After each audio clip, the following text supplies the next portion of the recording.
अस्सलामुअलैकुम गाइस, मैं वेलकम करता हूं आपको अपने YouTube channel creative PS skills में। गाइस, आज हम पढ़ेंगे फोटोशॉप के अंदर वेक्टर शेप्स। तो चलते हैं फोटोशॉप पे।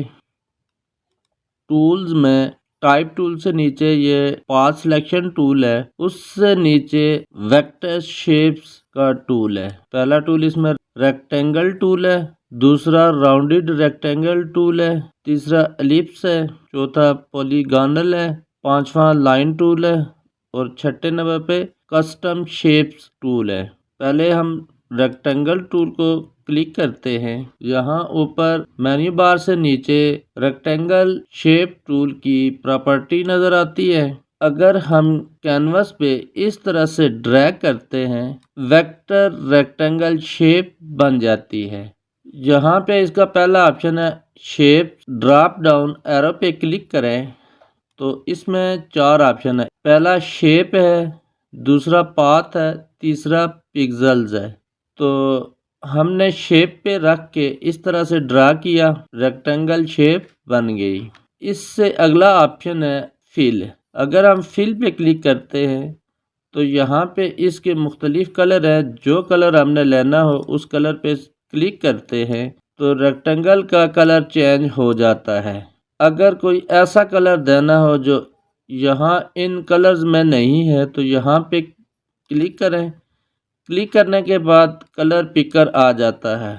यहाँ से जो कलर चाहिए हो उस कलर पे क्लिक करने के बाद यहाँ से ओके करेंगे तो रेक्टेंगल का या शेप का कलर चेंज हो जाएगा।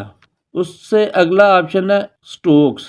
तो यहाँ स्ट्रोक में जो कलर रखना हो वो कलर देने के बाद यहाँ पे 0 पिक्सल लिखा हुआ है। अगर ड्रॉप डाउन एरो पे क्लिक करें तो ये बाहर आ जाता है। यहाँ से हम अपनी मर्ज़ी से स्ट्रोक का साइज़ एडजस्ट करते हैं। उसके बाद अगला ऑप्शन है, यहाँ से स्ट्रोक लाइन में चाहिए, डॉट में चाहिए, जिस तरह का स्ट्रोक चाहिए वो यहाँ से एडजस्ट करते हैं। उसके बाद आती है विड्थ। विड्थ में यहाँ पे 1485 है और हाइट में 979 है। अगर हम यहाँ पे चेंज करते हैं, इसको 16 करते हैं और उसके बाद इंटर करते हैं तो रेक्टेंगल का साइज बड़ा हो गया। अगर यहाँ पे इसको 100 करते हैं, उसके बाद इंटर करते हैं, बल्कि यहाँ से हम इसको 1000 करते हैं, उसके बाद इंटर करते हैं तो ये इसके साइज को रिसाइज करेंगे। उसके बाद अगला ऑप्शन आता है, यहाँ से हम बाय डिफ़ॉल्ट न्यू लेयर पे होता है, यानी अगर हम लेयर पे यहाँ पे ओपन करते हैं और वेक्टर शेप टूल पे क्लिक करने के बाद यहाँ पे शेप बनाते हैं तो बाय डिफ़ॉल्ट इस जगह पे न्यू लेयर चेक होता है। तो जितनी दफ़ा हम इस तरह से रेक्टेंगल बनाते जाएंगे तो लेयर्स में देखें ये बार बार न्यू लेयर को बना रहा है। हम इसको डिलीट करते हैं। उसके बाद अगला ऑप्शन आता है कंबाइन शेप। अगर हम यहाँ पे कंबाइन शेप को क्लिक करने के बाद यहाँ से स्ट्रोक को नील करते हैं, हम एक शेप बनाते हैं तो ये शेप इसमें कंबाइन हो जाएगी। अगर यहाँ से हम इसको सब्सट्रैक्ट फ्रंट शेप करते हैं, जो कंबाइन है दो शेप्स में से इतना हिस्सा फ्रंट शेप से के साथ डिलीट हो गया। उसके बाद अगर हम इंटरसेक्ट करते हैं, दोनों शेप्स का दरमियानी हिस्सा जो ओवरलैप कर रहा था वो रह गया है, बाकी दोनों बकाया हिस्से दोनों शेप्स के डिलीट हो गए हैं। कंट्रोल Z करते हैं।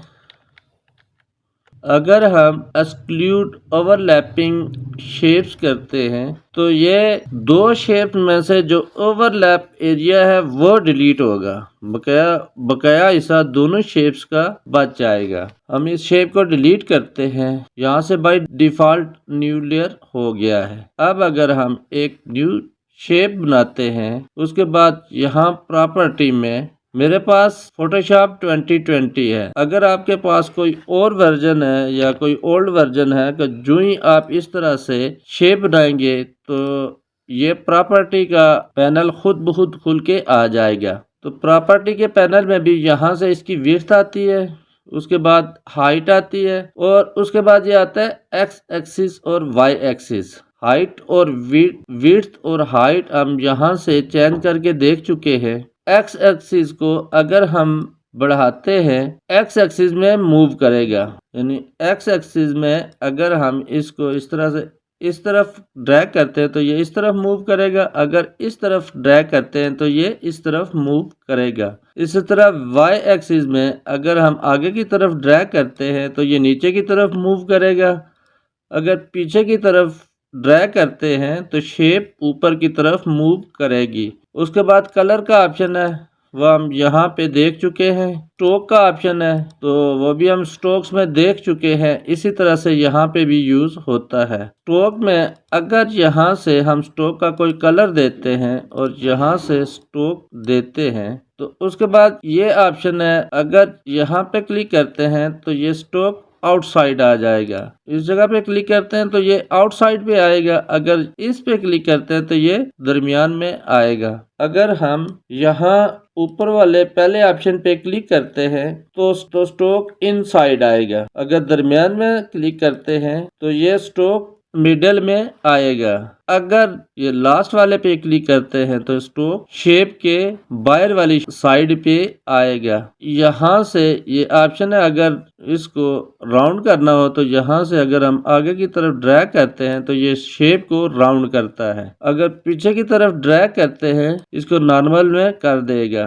यहाँ पे ये एक चैन का आइकन बना हुआ है, अगर हम इसको अनएक्टिव करते हैं उसके बाद अगर हम इसको आगे की तरफ ड्रैग करते हैं तो ये सिर्फ एक कॉर्नर को राउंड करेगा। अगर इस कॉर्नर को राउंड करना हो तो यहाँ से हम इसको इस तरह से राउंड करेंगे। अगर नीचे वाले इस कॉर्नर को राउंड करना हो तो यहाँ से हम इसको राउंड करेंगे। अगर इस कॉर्नर को राउंड करना हो, इस कॉर्नर को राउंड करना हो, अगर इस कॉर्नर को राउंड करना हो तो यहाँ से इसको हम राउंड करेंगे। हम इसको 0 करते हैं, इसको भी 0 करते हैं और इसको भी 0 करते हैं। अगर सारे कॉर्नर इसके चार जो कॉर्नर हैं इनको राउंड करना हो एक साथ तो इस चैन के आइकन को एक्टिव करेंगे। उसके बाद किसी एक से हम इस सब कॉर्नर को राउंड कर सकते हैं। कंट्रोल Z करते हैं, यहाँ से स्ट्रोक को बंद करते हैं, यहाँ से हम कंबाइन शेप करते हैं। कंबाइन शेप करने के बाद अगर हम यहाँ से इस तरह से एक न्यू शेप बनाते हैं तो ये अभी कंबाइन एक्टिव है तो ये कंबाइन शेप बन गई है। अगर इस पे क्लिक करते हैं तो ओवरलैपिंग एरिया नीचे वाली रेक्टेंगल में से डिलीट हो जाएगा। कंट्रोल Z करते हैं, अगर इस ऑप्शन पे क्लिक करते हैं तो ओवरलैपिंग एरिया रह जाएगा और बकाया हिस्सा दोनों रेक्टेंगल्स का डिलीट हो जाएगा। फिर कंट्रोल Z करते हैं, इस ऑप्शन से सिर्फ ओवरलैपिंग एरिया डिलीट होगा, बकाया एरिया दोनों रेक्टेंगल्स का रह जाएगा। उम्मीद है गाइस आपको यहाँ तक रेक्टेंगल टूल की समझ आई होगी। हम इस लेयर को डिलीट करते हैं। रेक्टेंगल टूल से नीचे राउंडेड रेक्टेंगल है, अगर हम राउंडेड रेक्टेंगल को क्लिक करने के बाद इस तरह से ड्रैग करते हैं तो ये राउंडेड रेक्टेंगल बनेगी। राउंडेड रेक्टेंगल हम यहाँ से भी बना सकते हैं। इस कॉर्नर को इस तरह से ड्रैग करने के बाद हम राउंडेड रेक्टेंगल बना सकते हैं, यानी रेक्टेंगल पे रहते हुए हम यहाँ से इन कॉर्नर्स को आगे की तरफ ड्रैग करने के बाद इसको राउंडेड रेक्टेंगल बना सकते हैं। इस लेयर को बंद करते हैं। राउंडेड रेक्टेंगल के बाद आता है एलिप्स टूल। एलिप्स टूल से इस तरह से एलिप्स बनाते हैं। बकाया प्रॉपर्टी उसी तरह सेम है, रेक्टेंगल टूल की तरह सेम है। एलिप्स टूल के बाद अगला टूल है इसमें पॉलीगॉनल टूल। तो पॉलीगॉनल टूल से हम इस तरह से ड्रैग करते हैं, इस तरह का पॉलीगॉनल बनता है। यहाँ साइड्स में अगर हम 5 लिखते हैं उसके बाद अगर हम ड्रैग करते हैं तो ये 5 कोनों वाली पॉलीगॉनल बनेगी। अगर हम यहाँ से 3 करते हैं उसके बाद बनाते हैं तो ये ट्रायंगल बनेगी। जितने आपको इसके कॉर्नर चाहिए हैं, इतने कॉर्नर यहाँ पे टाइप करने के बाद अगर हम शेप बनाते हैं तो इतने कॉर्नर वाले पॉलीगॉनल शेप बनेगी। हम इनको डिलीट करते हैं।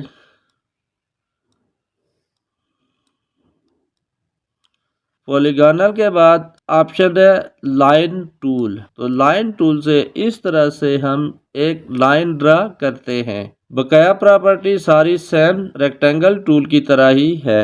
इससे अगला ऑप्शन आता है कस्टम शेप्स। जब हम कस्टम शेप्स पे क्लिक करते हैं तो यहाँ पे बहुत सारे शेप्स हमारे पास आ जाते हैं। जिस तरह ये लीफ ट्री का है, यहाँ से हम कोई भी टूल लेके इस तरह से ड्रैग करेंगे तो वो बन जाएगा।